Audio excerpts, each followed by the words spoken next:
오늘의 이야기 안녕하십니까? 고요한 지혜의 샘에 오신 여러분을 환영합니다. 우리네 인생길에는 깊은 상처와 배신, 거절과 부당한 대우의 순간들이 예고 없이 찾아오곤 합니다. 그럴 때면 우리의 본능은 즉각적으로 반응하라고 소리칩니다.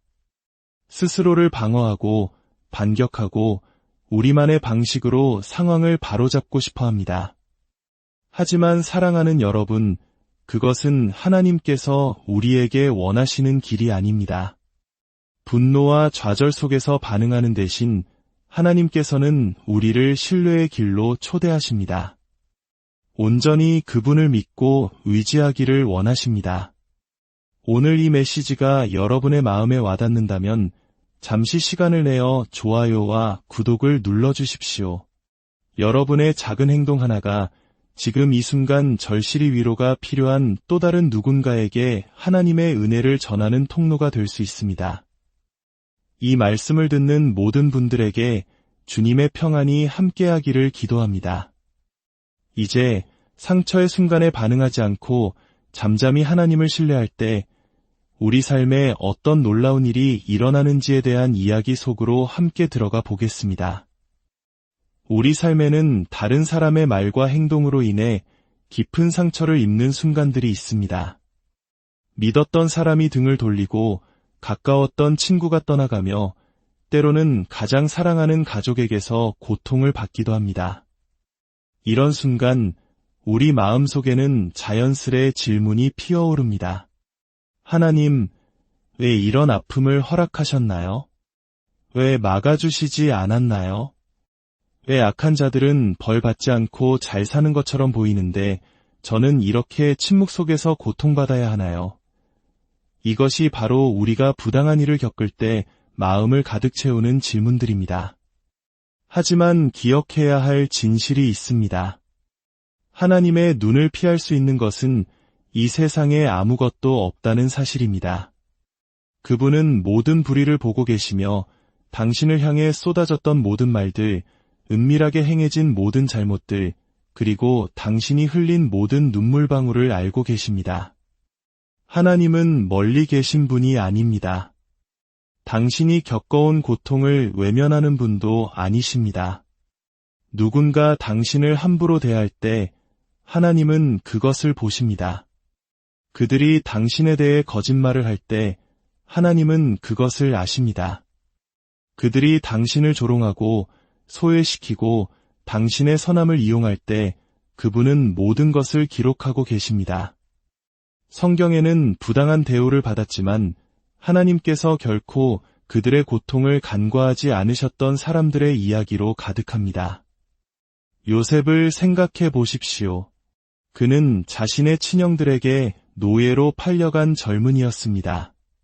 그는 아무런 잘못도 하지 않았지만 구덩이에 던져지고 가족에게 배신당했으며 물건처럼 팔려나갔습니다. 하지만 하나님께서 그를 버리셨습니까? 아닙니다. 하나님은 그 모든 시간 동안 요셉을 지켜보고 계셨습니다. 요셉이 억울한 누명을 쓰고 감옥에 갇혔을 때조차 하나님께서는 보이지 않는 곳에서 일하고 계셨습니다. 그가 상상할 수 없었던 훨씬 더 위대한 계획을 위해 그를 준비시키고 계셨던 것입니다. 사람들에게 상처를 받으면 세상에 나 혼자인 것 같고 아무도 내 아픔을 이해하지 못한다고 믿기 쉽습니다. 하지만 그것은 사실이 아닙니다. 하나님은 당신의 고통에 눈 감지 않으십니다. 그분은 정의의 하나님이시며 그분의 완벽한 때에 반드시 행동하십니다. 로마서 12장 19절은 우리에게 이렇게 말합니다. 내 사랑하는 자들아, 너희가 친히 원수를 갚지 말고 하나님의 진노하심에 맡기라 기록되었으되 원수 갚는 것이 내게 있으니 내가 갚으리라고 주께서 말씀하시니라. 이 말씀은 우리가 복수라는 무거운 짐을 스스로 짊어질 필요가 없다는 뜻입니다. 우리 자신의 시간과 에너지를 낭비하며 스스로 모든 것을 바로잡으려 애쓸 필요가 없습니다. 진실을 보려 하지 않는 사람들에게 당신의 결백을 증명하려 싸울 필요도 없습니다. 하나님이야말로 궁극적인 심판자이시며 당신이 혼자서 할 수 있는 그 어떤 것보다 훨씬 더 나은 방식으로 모든 것을 처리하실 것입니다. 물론 하나님의 정의를 기다리는 것이 항상 쉬운 일은 아닙니다. 때로는 아무 일도 일어나지 않는 것처럼 느껴지고 당신에게 상처 준 사람이 아무런 대가도 치르지 않고 잘 살아가는 것처럼 보일 수 있습니다. 하지만 그것은 사실이 아닙니다. 눈에 보이는 즉각적인 결과가 없다고 해서 하나님께서 그 상황을 무시하고 계신다는 뜻은 아닙니다. 그분의 길은 우리의 길과 다르며 그분의 시간은 언제나 완벽합니다. 우리가 서둘러 자신의 손으로 문제를 해결하려 할 때 우리는 하나님의 뜻 밖으로 벗어나게 됩니다. 결국 우리의 믿음을 반영하지 못하는 선택, 후회로 이어지는 선택을 하게 될 수 있습니다. 하지만 하나님께서 모든 것을 보고 계심을 신뢰할 때 우리는 그분께서 당신의 시간에 모든 것을 해결해 주실 것이라는 암 속에서 평안을 누릴 수 있습니다. 하나님의 마음에 합한 사람이었던 다윗을 생각해 보십시오. 그는 아무런 이유 없이 자신을 죽이려 쫓아다니던 사울 왕에게 복수할 모든 명분을 가지고 있었습니다. 다윗에게는 반격하고 자신을 변호하고 스스로 문제를 해결할 기회가 여러 번 있었습니다. 하지만 그는 그렇게 하지 않았습니다. 그는 하나님께서 자신의 고통을 보고 계시며 때가 되면 해결해 주실 것이라는 믿음을 선택했습니다. 그리고 정확히 그대로 이루어졌습니다. 사울의 통치는 끝이 났고 다윗은 하나님께서 계획하신 대로 왕이 되었습니다. 이 동일한 원리가 바로 당신의 삶에도 적용됩니다. 당신을 부당하게 대하는 사람들은 하나님의 손길 밖에 있지 않습니다. 그분은 보시고 아시며 행동하실 것입니다. 당신의 책임은 그분을 신뢰하며 쓴 뿌리가 당신의 마음에 자리 잡지 못하도록 하는 것입니다. 쓴 마음은 당신의 기쁨과 평안, 그리고 믿음을 갉아먹는 독과 같습니다. 사탄은 당신이 고통에 머물기를 원합니다. 마음속으로 그 상처를 계속해서 되새기고 분노와 원망이 당신을 지배하도록 만들고 싶어 합니다. 하지만 그것은 하나님께서 당신을 위해 원하시는 것이 아닙니다. 그분은 당신이 그 모든 아픔을 당신께 내려놓기를 원하십니다. 당신의 발 앞에 그 짐을 내려놓고 모든 것을 주관하시는 그분의 능력을 신뢰하는 담대함 속에서 걸어가기를 원하십니다. 때로 믿음의 가장 큰 시험은 우리가 할 수 없는 일을 잠잠히 하나님께서 하시도록 내어드리는 것입니다. 당신이 진정으로 그분께서 모든 불의를 보고 계심을 믿을 때 당신은 더 이상 그분께 속한 싸움을 싸우느라 에너지를 낭비하지 않을 것입니다. 복수나 좌절감에 사로잡히지 않을 것이며 모든 것을 보시는 하나님께서 바로 당신을 위해 싸우시는 분이라는 사실을 깨닫고 진정한 평안을 얻게 될 것입니다. 우리 삶에는 분노가 너무나 순식간에 치밀어 올라 도저히 통제할 수 없을 것처럼 느껴지는 순간들이 있습니다. 누군가 상처 주는 말을 하거나 우리의 신뢰를 배신하거나 부당하게 대할 때 우리는 순식간에 감정의 소용돌이에 휩싸입니다. 우리의 자연스러운 반응은 소리치고 스스로를 변호하며 상대방이 얼마나 큰 상처를 주었는지 똑똑히 알게 해주는 것입니다. 하지만 분노로 반응하는 것이 좋은 결과로 이어지는 경우는 거의 없습니다. 오히려 대부분의 경우 후회만을 남길 뿐입니다. 다르게 대처했더라면 좋았을 텐데 하고 말입니다. 성경은 바로 이 점에 대해 우리에게 경고합니다. 잠언 14장 29절은 말합니다. 노하기를 더디하는 자는 크게 명철하여도 마음이 조급한 자는 어리석음을 나타내느니라. 분노의 참 반응은 실수로 이어질 뿐입니다. 분노는 우리의 판단력을 흐리게 만들어 해서는 안 될 말을 하고 나중에 후회할 행동을 하게 만듭니다. 그것은 하나님을 기쁘시게 하지 못하는 방식으로 반응하게 하고 관계를 손상시키며 믿는 자로서의 우리의 증거를 해치고 의도치 않았던 결과로 우리를 이끌어갑니다.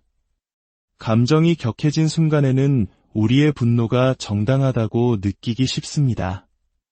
우리가 받은 만큼 되돌려줄 자격이 있다고 생각합니다. 하지만 하나님께서는 우리를 더 높은 차원으로 부르십니다. 그분은 우리에게 자제력과 인내, 그리고 우리의 감정이 아닌 당신을 신뢰하는 조용한 확신을 요구하십니다. 세상은 보복하는 것이 힘이라고 가르칩니다. 누구든 우리를 무시하거나 상처 주도록 내버려 두지 말고 맞서 싸워야 한다고 말합니다. 하지만 진정한 힘은 자제력에 있습니다. 우리가 반응할 수 있다고 해서 반드시 반응해야 하는 것은 아니라는 사실을 아는 데에 진정한 힘이 있습니다.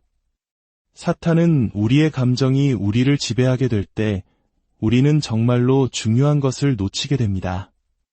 우리는 상처에 너무 집중한 나머지 우리가 그리스도 안에서 어떤 존재인지를 잊어버립니다. 우리의 정체성은 다른 사람이 우리를 어떻게 대하느냐에 달려있는 것이 아니라 하나님께서 우리를 누구라고 말씀하시느냐에 달려있음을 잊게 됩니다. 사탄은 우리가 반응하지 않으면 약한 것이라고 믿게 만들고 싶어 합니다. 하지만 진실은 분노 대신 인내를 선택하는 것이야말로 가장 위대한 힘의 표현 중 하나라는 것입니다. 예수님 자신이 바로 이 모델이셨습니다. 그분은 모욕당하고 조롱받고 채찍질당하고 거짓 고소를 당하셨지만 결코 분노로 반응하지 않으셨습니다. 그분은 천사군단을 불러 순식간에 당신의 적들을 멸하실 수도 있었지만 그렇게 하지 않으셨습니다. 대신 하나님께서 모든 것을 보시며 당신의 때에 정의를 이루실 것을 아셨기에 자신을 아버지께 온전히 맡기셨습니다. 우리가 분노로 반응할 때 우리는 종종 나중에 후회할 선택을 합니다. 좌절 속에서 내뱉은 거친 마른 관계를 회복 불가능할 정도로 손상시킬 수 있습니다.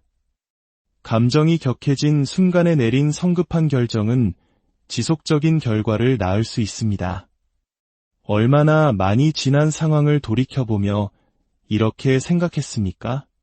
그때 그냥 침묵할 걸, 그냥 그 자리를 떠날 걸, 대답하기 전에 조금만 더 기다릴 걸. 이것이 바로 지혜로 응답하는 대신 감정적으로 반응할 때의 위험입니다. 한 번 뱉은 말은 다시 주워 담을 수 없고 한 번 행한 행동은 되돌릴 수 없습니다. 그렇기 때문에 성경은 우리에게 듣기는 속히 하고 말하기는 더디하며 성내기도 더디하라고 경고합니다. 하나님께서는 우리가 잠시 멈추고 반응하기 전에 한 걸음 물러설 때 감정이 아닌 지혜가 우리를 인도할 공간이 생긴다는 것을 아십니다. 세상은 우리가 얼마나 자신을 잘 방어하는지, 얼마나 강하게 자기 주장을 하는지, 얼마나 빨리 상대방을 제압하는지로 힘을 측정합니다. 하지만 하나님께서는 힘을 다르게 측정하십니다. 그분은 소리칠 수 있을 때 혀를 다스리는 사람에게서 힘을 보십니다. 무의미한 싸움을 하는 대신 돌아서기를 선택하는 사람에게서 힘을 보십니다. 문제를 자신의 손으로 해결하려 하기보다 하나님께서 처리해 주시기를 신뢰하는 사람에게서 힘을 보십니다. 이러한 종류의 힘은 우리 자신의 의지에서 나오는 것이 아닙니다. 그것은 하나님께 온전히 순종한 마음에서 나옵니다. 우리가 분노로 반응하기를 거부할 때 우리는 하나님께서 우리가 상상할 수 없었던 방식으로 일하실 공간을 내어드립니다. 그분은 마음을 바꾸시고 상황을 전환시키시며 우리의 분노가 결코 이룰 수 없었던 방식으로 정의를 가져오실 수 있습니다. 그러나 우리가 문제를 우리 손에 쥐려고 할 때 우리는 그분이 우리를 대신하여 일하실 기회를 빼앗는 것입니다. 인내는 단순히 좌절의 순간에 평화를 유지하는 것에 관한 것이 아닙니다. 그것은 하나님께서 모든 것을 주관하고 계시며 우리가 보지 못하는 것을 그분은 보시고 그분의 길이 우리의 길보다 높다는 것을 신뢰하는 것입니다. 우리가 부당하게 대우받거나 오해받거나 거짓 고소를 당했던 순간들을 생각해보면 우리의 첫 번째 본능은 종종 자신을 방어하는 것입니다. 우리는 진실이 알려지도록 설명하고 정당화하고 심지어 맞서 싸우고 싶어 합니다.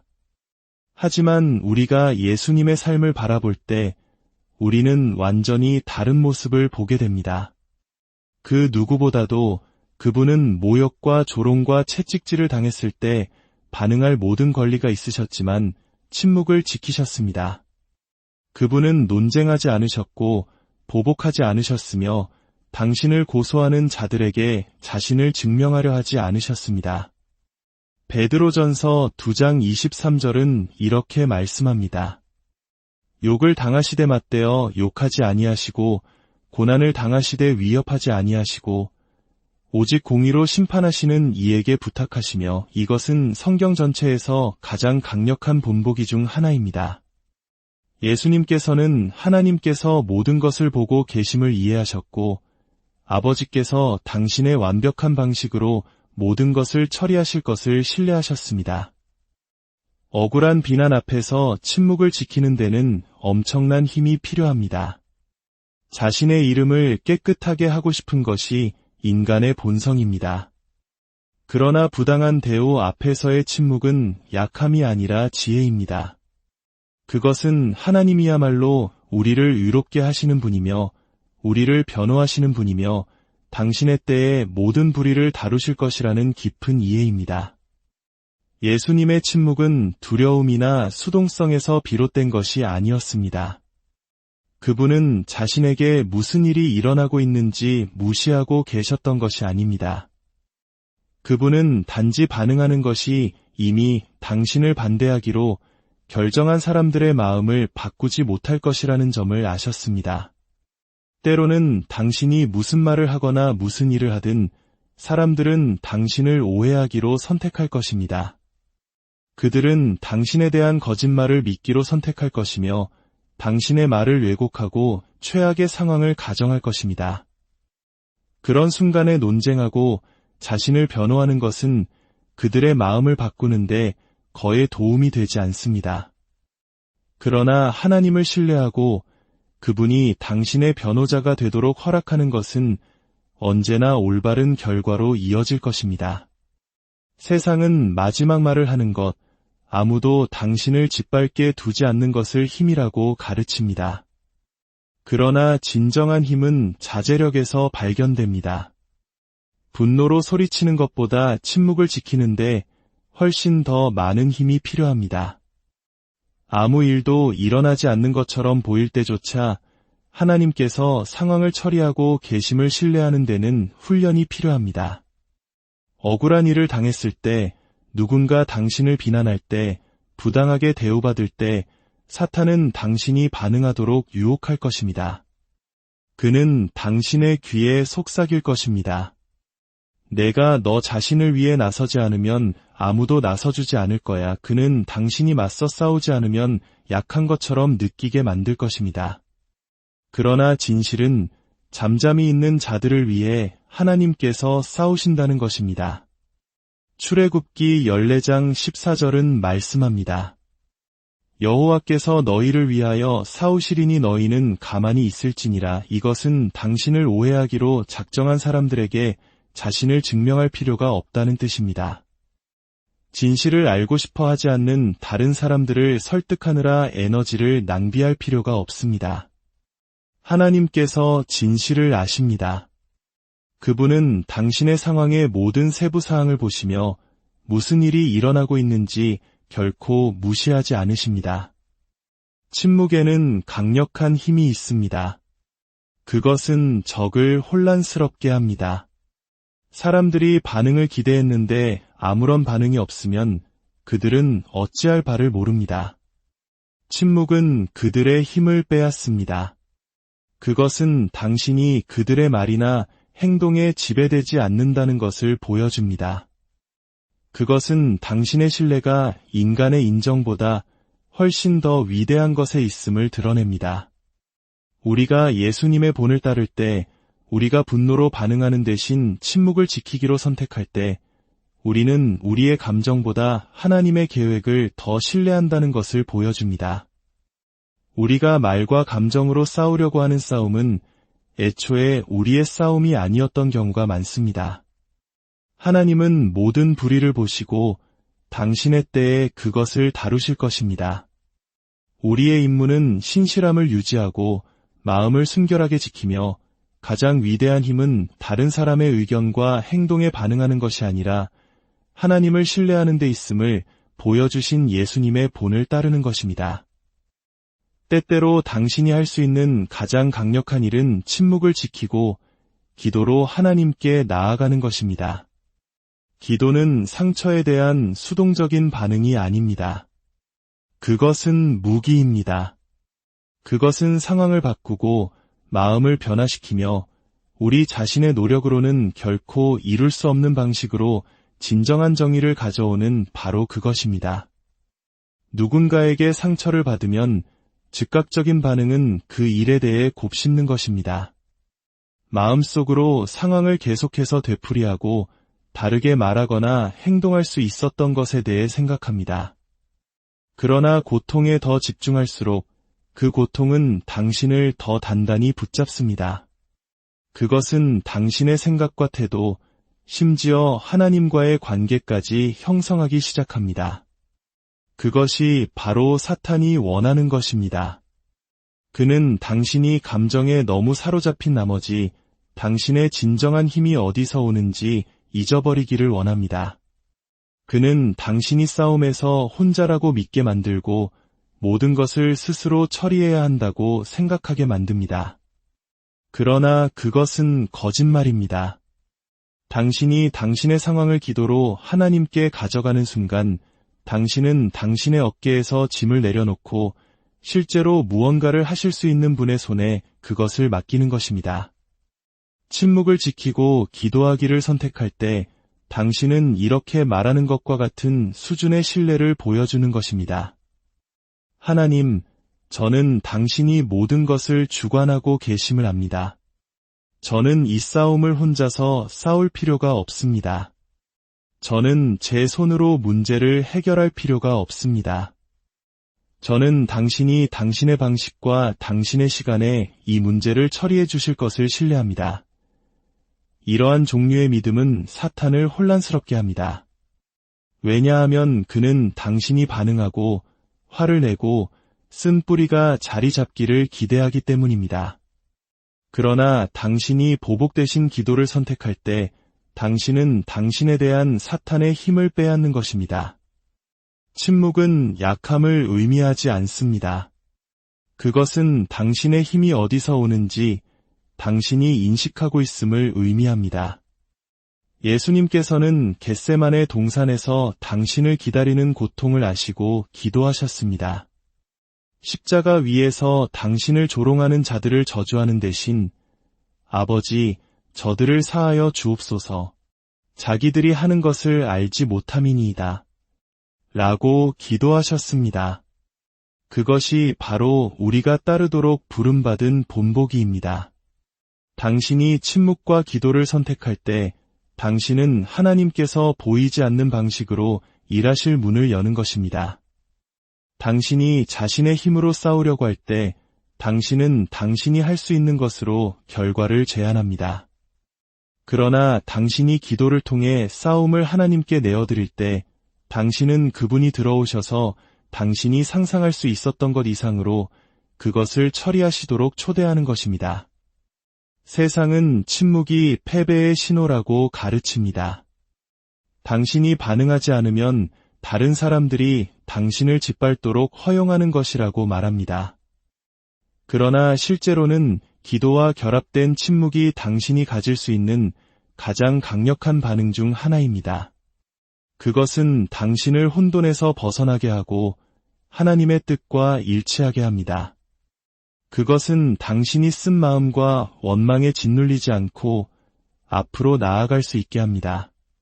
당신에게 상처를 준 사람들은 반응을 기대합니다. 그들은 당신이 맞서 싸우고 논쟁하고 자신을 증명하기를 기대합니다. 그러나 당신이 침묵을 지키고 당신의 고통을 기도로 하나님께 가져갈 때 당신은 당신이 말할 수 있는 어떤 말보다 훨씬 더 큰 소리로 선언하는 것입니다. 당신은 당신의 신뢰가 당신의 감정이 아닌 하나님께 있음을 선언하는 것입니다. 당신은 좌절보다 믿음을 선택하는 것입니다. 당신은 이미 당신을 위해 싸우겠다고 약속하신 분에게 상황을 넘겨드리는 것입니다. 그리고 그렇게 함으로써 당신은 평화를 찾을 것입니다. 다른 사람의 인정에서가 아니라 하나님께서 당신을 위해 일하고 계시다는 확신 속에서 말입니다. 억울한 일을 당했을 때 하나님을 온전히 신뢰하는 것에는 강력한 힘이 있습니다. 인생이 평화로울 때 그분을 신뢰한다고 말하는 것은 한 가지이지만 당신이 상처받고 있을 때 잠잠히 그분이 일을 처리하시도록 내버려 두는 것은 전혀 다른 차원의 일입니다. 진정한 믿음은 한 걸음 물러서서 하나님께서 모든 것을 보시고 모든 것을 아시며 당신의 완벽한 때에 정의를 가져오실 것이라고 믿는 것을 의미합니다. 그것이 항상 쉬운 것은 아니지만 언제나 최선의 결정입니다. 하나님의 정의를 기다리는 데는 인내가 필요합니다. 때로는 잘못을 저지른 사람들은 번영하고 위롭게 살려고 노력하는 사람들은 어려움을 겪는 것처럼 느껴집니다. 그러나 그것은 단지 순간적으로 그렇게 보이는 것일 뿐입니다. 하나님의 시간은 우리의 시간과 다릅니다. 그분은 당신에게 행해진 일을 무시하지 않으시며 당신이 겪은 고통을 간과하지 않으십니다. 그분은 단지 당신이 볼 수 없는 방식으로 배후에서 일하고 계실 뿐입니다. 시편 37편 7절은 말합니다. 여호와 앞에 잠잠하고 참고 기다리라. 자기 길이 형통하며 악한 꾀를 이루는 자 때문에 불평하지 말지어다. 이 구절은 당신의 초점이 다른 사람들이 무엇을 하고 있는지 또는 무엇을 면하고 있는지에 있어서는 안 된다는 것을 상기시켜줍니다. 당신의 초점은 하나님께 있어야 합니다. 성경에 나오는 요셉의 이야기는 이것의 완벽한 예입니다. 그의 형들이 그를 배신했지만 그는 하나님을 신뢰하기로 선택했습니다. 그는 복수심을 품거나 쓴 마음을 붙들지 않았습니다. 대신 그는 신실하게 남았고 하나님께서는 그를 높은 지위로 올리셨습니다. 마침내 형들을 다시 만났을 때 요셉은 복수하지 않고 이렇게 말했습니다. 당신들은 나를 해하려 하였으나 하나님은 그것을 선으로 바꾸사 오늘과 같이 많은 백성의 생명을 구원하게 하시려 하셨나니 이것이 바로 당신이 정의를 하나님의 손에 맡길 때 일어나는 일입니다. 그분은 악을 위해 의도된 것을 가져다가 선한 것으로 바꾸십니다. 당신에게 어떤 일들이 일어났는지 이해하지 못할 수도 있습니다. 왜 하나님께서 어떤 사람들이 당신에게 상처를 주도록 허락하셨는지 또는 왜 당신이 배신, 거절, 거짓 고소를 견뎌야 했는지 궁금할 수도 있습니다. 그러나 한 가지는 확실합니다. 하나님께서는 아무것도 낭비하지 않으신다는 것입니다. 모든 고통, 모든 불에, 당신에게 행해진 모든 잘못은 당신이 그 진리를 붙잡는다면 그분이 당신의 유익을 위해 사용하실 수 있는 것입니다. 하나님을 신뢰한다는 것은 당신이 볼 수 없는 것을 그분이 보신다고 믿는 것을 의미합니다. 그것은 그분의 정의가 항상 당신의 것보다 낫다는 것을 이해하는 것을 의미합니다. 그것은 아직 결과를 보지 못할 때에도 평화 속에서 걷는 것을 의미합니다. 상황을 그분의 손에 맡기는 순간 당신은 스스로 모든 것을 바로잡으려는 부담에서 자유로워집니다. 당신은 그분이 들어오셔서 오직 그분만이 하실 수 있는 일을 하시도록 허락하는 것입니다. 그리고 결국 당신은 그분의 길이 언제나 최선이었음을 보게 될 것입니다. 오늘 말씀을 마무리하며 모든 위로의 하나님께서 여러분의 마음을 모든 이해를 뛰어넘는 평강으로 채워주시기를 기도합니다. 모든 시련 속에서 잠잠히 그분이 하나님 되심을 아는 힘을 발견하시기를 바랍니다. 당신이 반응하기를 멈추고 신뢰하기 시작할 때 당신은 당신의 삶을 위한 그분의 완벽한 계획이 펼쳐지는 것을 목격하게 될 것입니다. 주님의 이름으로 여러분 모두를 오늘의 이야기 안녕하십니까? 고요한 지혜의 샘에 오신 여러분을 환영합니다. 우리네 인생길에는 깊은 상처와 배신, 거절과 부당한 대우의 순간들이 예고 없이 찾아오곤 합니다. 그럴 때면 우리의 본능은 즉각적으로 반응하라고 소리칩니다. 스스로를 방어하고 반격하고 우리만의 방식으로 상황을 바로잡고 싶어 합니다. 하지만 사랑하는 여러분, 그것은 하나님께서 우리에게 원하시는 길이 아닙니다. 분노와 좌절 속에서 반응하는 대신 하나님께서는 우리를 신뢰의 길로 초대하십니다. 온전히 그분을 믿고 의지하기를 원하십니다. 오늘 이 메시지가 여러분의 마음에 와닿는다면 잠시 시간을 내어 좋아요와 구독을 눌러주십시오. 여러분의 작은 행동 하나가 지금 이 순간 절실히 위로가 필요한 또 다른 누군가에게 하나님의 은혜를 전하는 통로가 될 수 있습니다. 이 말씀을 듣는 모든 분들에게 주님의 평안이 함께하기를 기도합니다. 이제 상처의 순간에 반응하지 않고 잠잠히 하나님을 신뢰할 때 우리 삶에 어떤 놀라운 일이 일어나는지에 대한 이야기 속으로 함께 들어가 보겠습니다. 우리 삶에는 다른 사람의 말과 행동으로 인해 깊은 상처를 입는 순간들이 있습니다. 믿었던 사람이 등을 돌리고 가까웠던 친구가 떠나가며 때로는 가장 사랑하는 가족에게서 고통을 받기도 합니다. 이런 순간 우리 마음속에는 자연스레 질문이 피어오릅니다. 하나님, 왜 이런 아픔을 허락하셨나요? 왜 막아주시지 않았나요? 왜 악한 자들은 벌 받지 않고 잘 사는 것처럼 보이는데 저는 이렇게 침묵 속에서 고통받아야 하나요? 이것이 바로 우리가 부당한 일을 겪을 때 마음을 가득 채우는 질문들입니다. 하지만 기억해야 할 진실이 있습니다. 하나님의 눈을 피할 수 있는 것은 이 세상에 아무것도 없다는 사실입니다. 그분은 모든 불의를 보고 계시며 당신을 향해 쏟아졌던 모든 말들, 은밀하게 행해진 모든 잘못들, 그리고 당신이 흘린 모든 눈물방울을 알고 계십니다. 하나님은 멀리 계신 분이 아닙니다. 당신이 겪어온 고통을 외면하는 분도 아니십니다. 누군가 당신을 함부로 대할 때 하나님은 그것을 보십니다.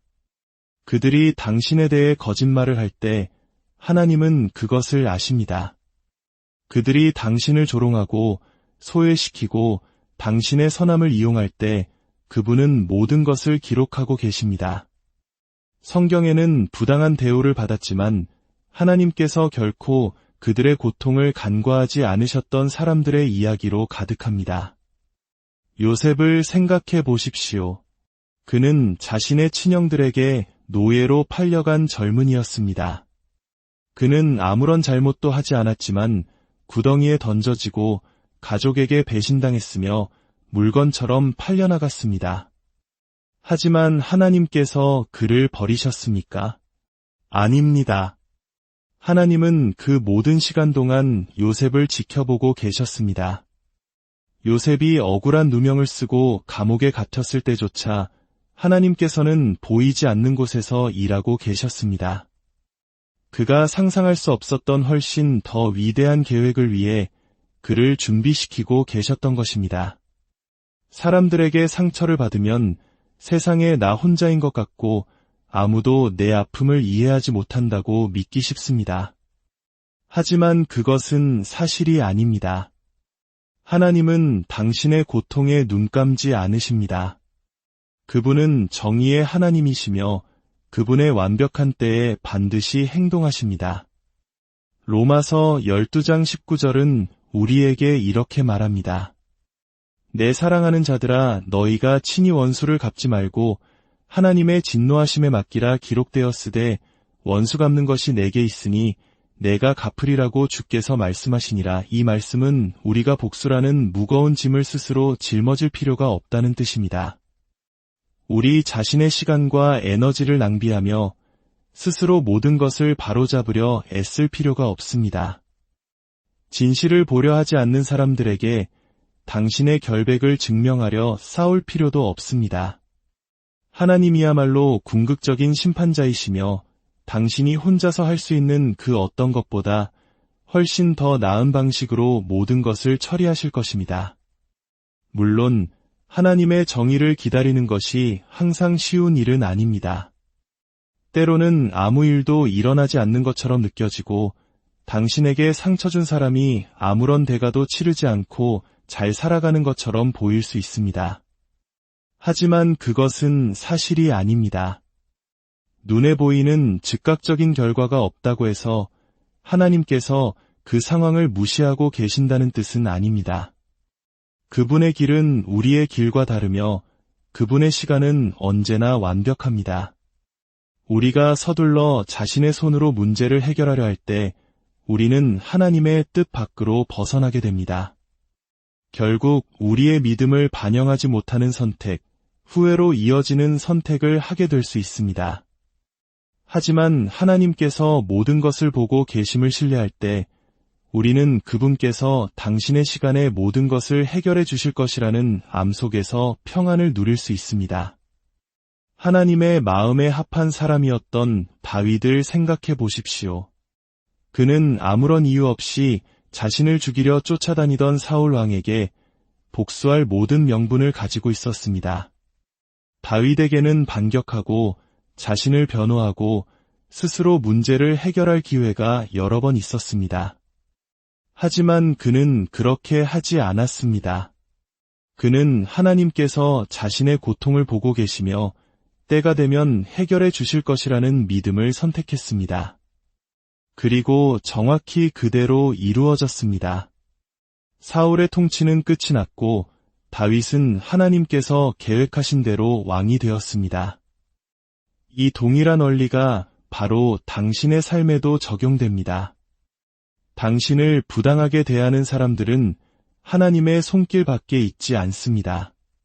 그분은 보시고 아시며 행동하실 것입니다. 당신의 책임은 그분을 신뢰하며 쓴 뿌리가 당신의 마음에 자리 잡지 못하도록 하는 것입니다.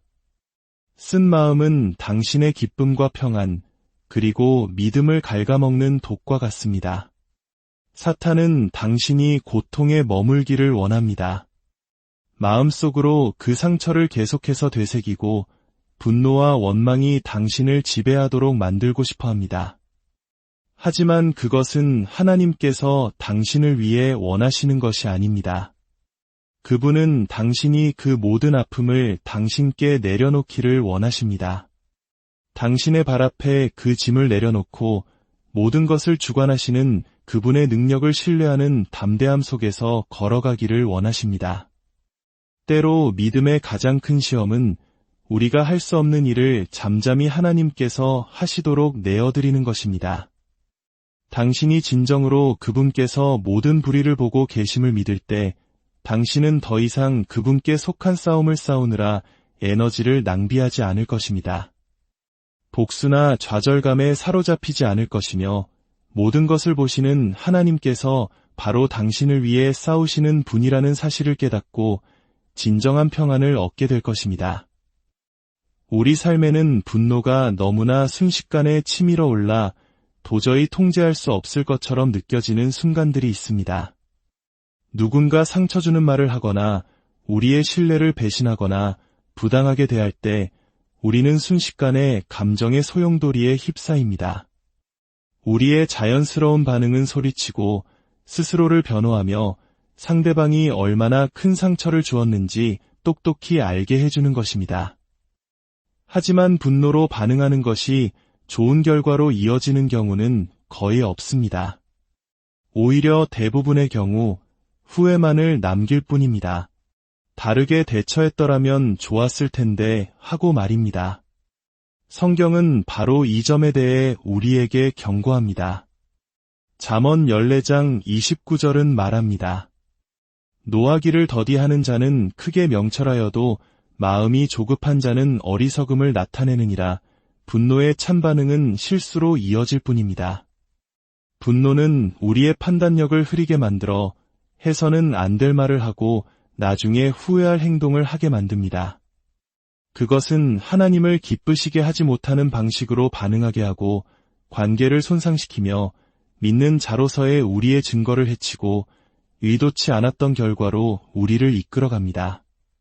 감정이 격해진 순간에는 우리의 분노가 정당하다고 느끼기 쉽습니다. 우리가 받은 만큼 되돌려줄 자격이 있다고 생각합니다. 하지만 하나님께서는 우리를 더 높은 차원으로 부르십니다. 그분은 우리에게 자제력과 인내, 그리고 우리의 감정이 아닌 당신을 신뢰하는 조용한 확신을 요구하십니다. 세상은 보복하는 것이 힘이라고 가르칩니다. 누구든 우리를 무시하거나 상처 주도록 내버려 두지 말고 맞서 싸워야 한다고 말합니다. 하지만 진정한 힘은 자제력에 있습니다.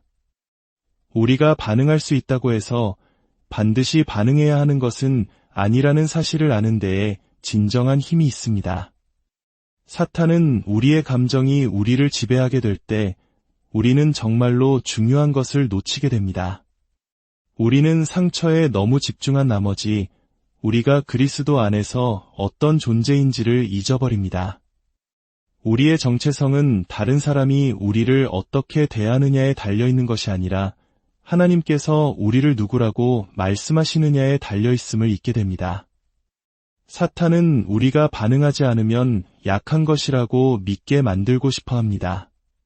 하지만 진실은 분노 대신 인내를 선택하는 것이야말로 가장 위대한 힘의 표현 중 하나라는 것입니다. 예수님 자신이 바로 이 모델이셨습니다. 그분은 모욕당하고 조롱받고 채찍질당하고 거짓 고소를 당하셨지만 결코 분노로 반응하지 않으셨습니다. 그분은 천사 군단을 불러 순식간에 당신의 적들을 멸하실 수도 있었지만 그렇게 하지 않으셨습니다. 대신 하나님께서 모든 것을 보시며 당신의 때에 정의를 이루실 것을 아셨기에 자신을 아버지께 온전히 맡기셨습니다. 우리가 분노로 반응할 때 우리는 종종 나중에 후회할 선택을 합니다. 좌절 속에서 내뱉은 거친 마른 관계를 회복 불가능할 정도로 손상시킬 수 있습니다. 감정이 격해진 순간에 내린 성급한 결정은 지속적인 결과를 낳을 수 있습니다. 얼마나 많이 지난 상황을 돌이켜보며 이렇게 생각했습니까? 그때 그냥 침묵할 걸, 그냥 그 자리를 떠날 걸, 대답하기 전에 조금만 더 기다릴 걸. 이것이 바로 지혜로 응답하는 대신 감정적으로 반응할 때의 위험입니다. 한 번 뱉은 말은 다시 주워 담을 수 없고 한 번 행한 행동은 되돌릴 수 없습니다. 그렇기 때문에 성경은 우리에게 듣기는 속히 하고 말하기는 더디하며 성내기도 더디하라고 경고합니다. 하나님께서는 우리가 잠시 멈추고 반응하기 전에 한 걸음 물러설 때 감정이 아닌 지혜가 우리를 인도할 공간이 생긴다는 것을 아십니다.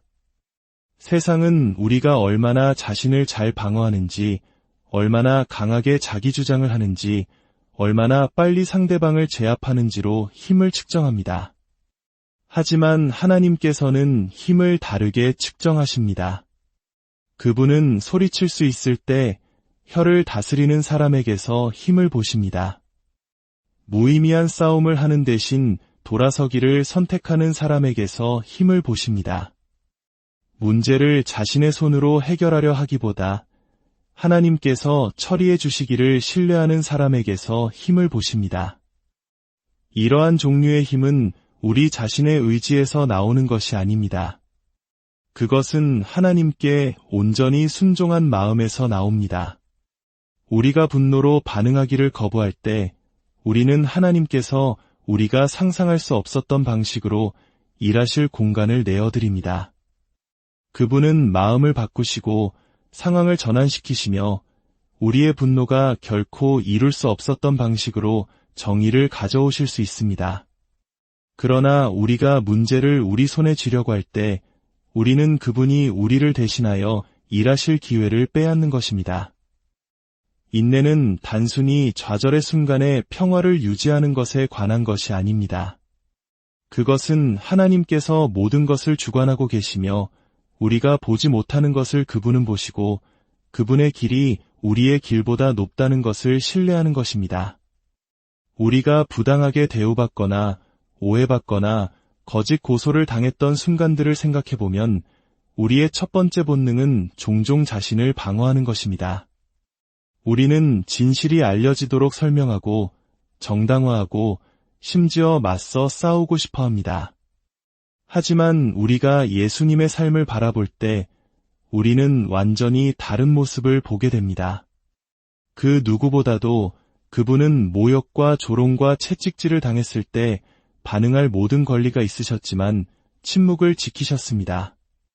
그분은 논쟁하지 않으셨고 보복하지 않으셨으며 당신을 고소하는 자들에게 자신을 증명하려 하지 않으셨습니다.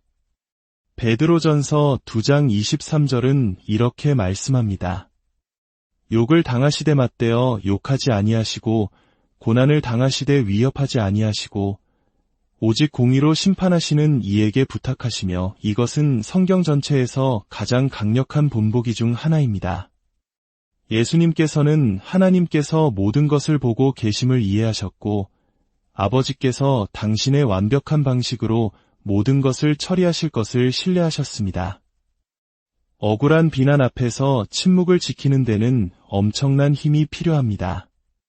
자신의 이름을 깨끗하게 하고 싶은 것이 인간의 본성입니다. 그러나 부당한 대우 앞에서의 침묵은 약함이 아니라 지혜입니다.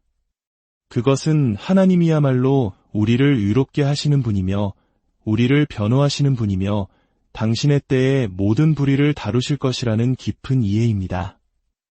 예수님의 침묵은 두려움이나 수동성에서 비롯된 것이 아니었습니다. 그분은 자신에게 무슨 일이 일어나고 있는지 무시하고 계셨던 것이 아닙니다. 그분은 단지 반응하는 것이 이미 당신을 반대하기로 결정한 사람들의 마음을 바꾸지 못할 것이라는 점을 아셨습니다. 때로는 당신이 무슨 말을 하거나 무슨 일을 하든 사람들은 당신을 오해하기로 선택할 것입니다. 그들은 당신에 대한 거짓말을 믿기로 선택할 것이며 당신의 말을 왜곡하고 최악의 상황을 가정할 것입니다. 그런 순간에 논쟁하고 자신을 변호하는 것은 그들의 마음을 바꾸는데 거의 도움이 되지 않습니다.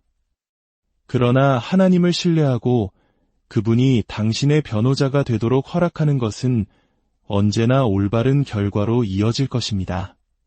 세상은 마지막 말을 하는 것, 아무도 당신을 짓밟게 두지 않는 것을 힘이라고 가르칩니다. 그러나 진정한 힘은 자제력에서 발견됩니다. 분노로 소리치는 것보다 침묵을 지키는데 훨씬 더 많은 힘이 필요합니다. 아무 일도 일어나지 않는 것처럼 보일 때조차 하나님께서 상황을 처리하고 계심을 신뢰하는 데는 훈련이 필요합니다.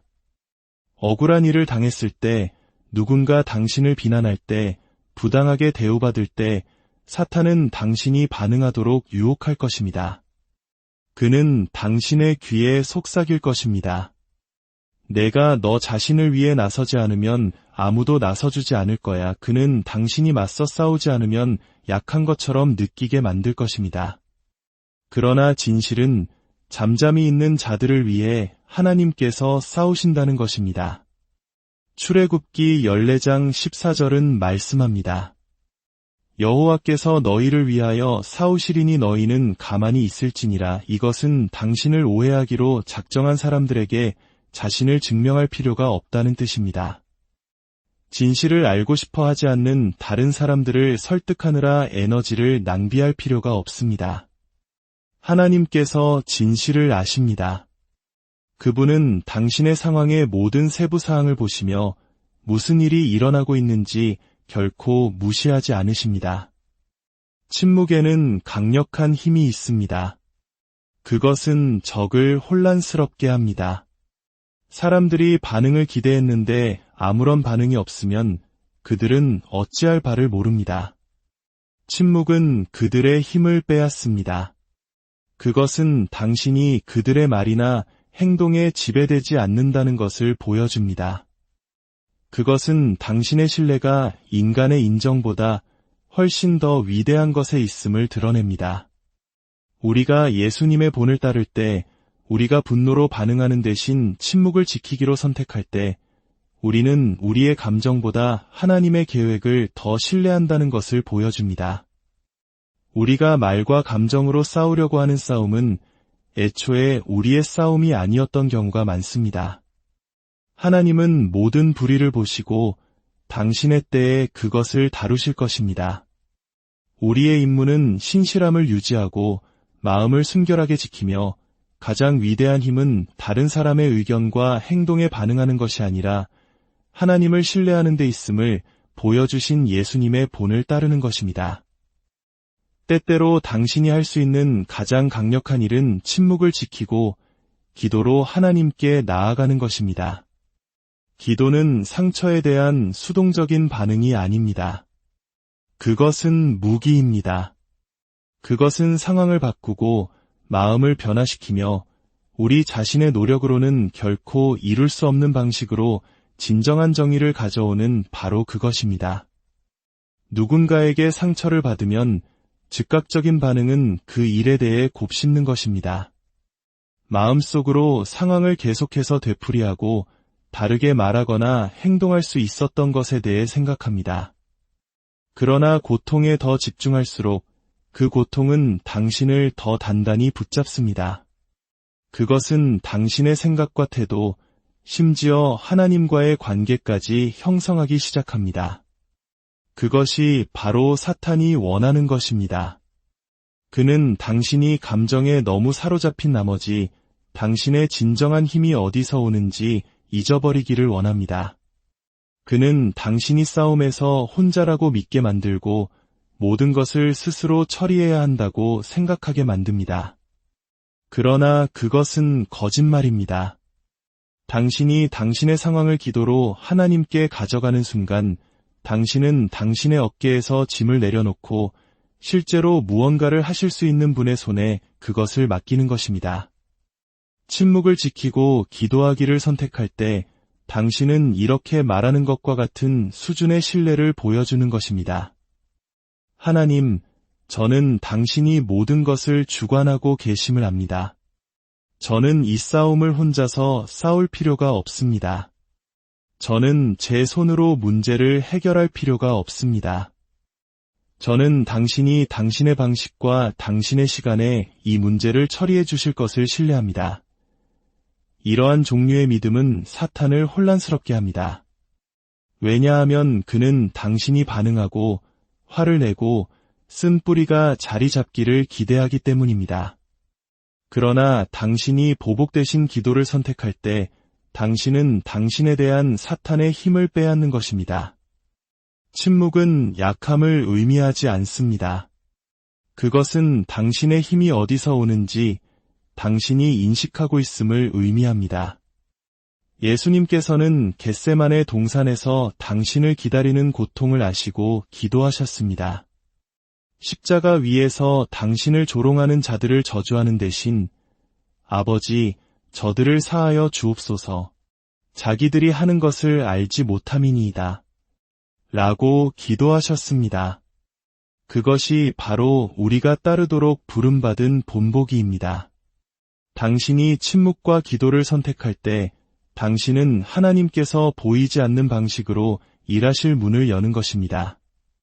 당신이 자신의 힘으로 싸우려고 할 때 당신은 당신이 할 수 있는 것으로 결과를 제안합니다. 그러나 당신이 기도를 통해 싸움을 하나님께 내어드릴 때 당신은 그분이 들어오셔서 당신이 상상할 수 있었던 것 이상으로 그것을 처리하시도록 초대하는 것입니다. 세상은 침묵이 패배의 신호라고 가르칩니다. 당신이 반응하지 않으면 다른 사람들이 당신을 짓밟도록 허용하는 것이라고 말합니다. 그러나 실제로는 기도와 결합된 침묵이 당신이 가질 수 있는 가장 강력한 반응 중 하나입니다. 그것은 당신을 혼돈에서 벗어나게 하고 하나님의 뜻과 일치하게 합니다. 그것은 당신이 쓴 마음과 원망에 짓눌리지 않고 앞으로 나아갈 수 있게 합니다. 당신에게 상처를 준 사람들은 반응을 기대합니다. 그들은 당신이 맞서 싸우고 논쟁하고 자신을 증명하기를 기대합니다. 그러나 당신이 침묵을 지키고 당신의 고통을 기도로 하나님께 가져갈 때 당신은 당신이 말할 수 있는 어떤 말보다 훨씬 더 큰 소리로 선언하는 것입니다. 당신은 당신의 신뢰가 당신의 감정이 아닌 하나님께 있음을 선언하는 것입니다.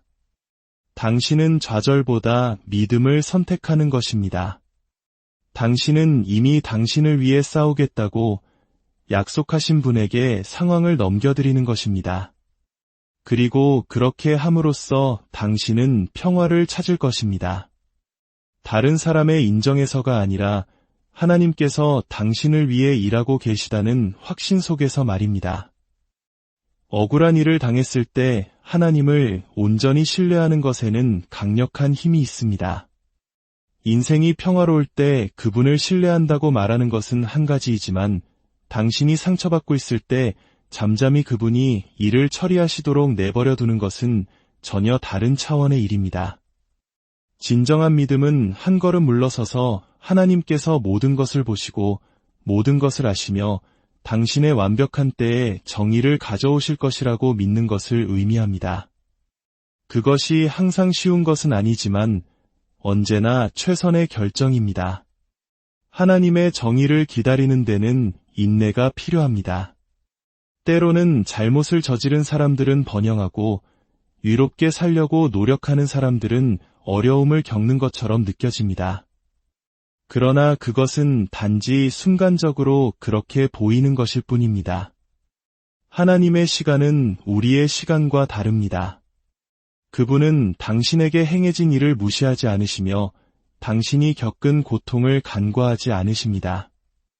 그분은 단지 당신이 볼 수 없는 방식으로 배후에서 일하고 계실 뿐입니다. 시편 37편 7절은 말합니다. 여호와 앞에 잠잠하고 참고 기다리라. 자기 길이 형통하며 악한 꾀를 이루는 자 때문에 불평하지 말지어다. 이 구절은 당신의 초점이 다른 사람들이 무엇을 하고 있는지 또는 무엇을 면하고 있는지에 있어서는 안 된다는 것을 상기시켜줍니다. 당신의 초점은 하나님께 있어야 합니다. 성경에 나오는 요셉의 이야기는 이것의 완벽한 예입니다. 그의 형들이 그를 배신했지만 그는 하나님을 신뢰하기로 선택했습니다. 그는 복수심을 품거나 쓴 마음을 붙들지 않았습니다. 대신 그는 신실하게 남았고 하나님께서는 그를 높은 지위로 올리셨습니다. 마침내 형들을 다시 만났을 때 요셉은 복수하지 않고 이렇게 말했습니다.